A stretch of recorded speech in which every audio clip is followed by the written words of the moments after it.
Ассалаумағалейкум қазақ елі. Бүгін мен мына сепаратистер мен қазақ ұлтының, қазақ елінің жаулары туралы біраз әңгімелейін деп едім.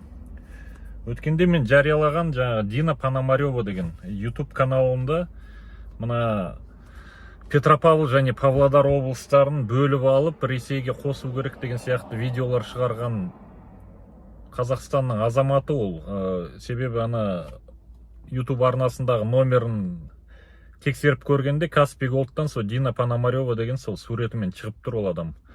Ол бар адам, фейк емес, YouTube каналы бар, скриншоттарын мен жариялаған болатын. Ол Дина Пономарева бойынша ақпаратты МВД ұлттық қауіпсіздік комитетіне берген болатын. Галина Аққозова деген тиктоктағы блогер.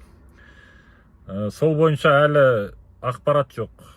Қылмыстық жазаға тартты ма, тартпады ма белгісіз. Әлеуметтік желіде әшейінде кешірім сұратып видео жариялаушы еді ғой құзырлы органдар. Әлі күнге шейін ақпарат жоқ.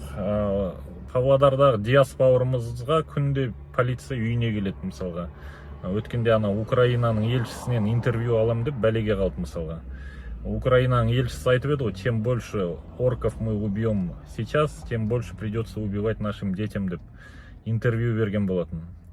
Ол жерде Диастың ешқандай қатысы жоқ, интервью алып отырған адам, ол Украинаның елшісінің сөзіне жауап бермейді ғой. Сол бойынша мысалға Чистяков деген біреу бас прокуратураға арыз жазып, генеральный прокуратураға.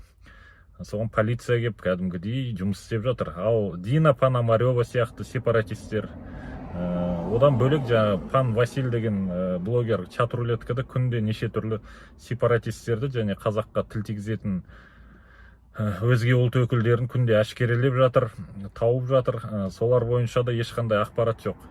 Біздің құзырлы органдар жұмыс істей ме, істемей ме олар бойынша? Сондай сұрақ туындайды да менде.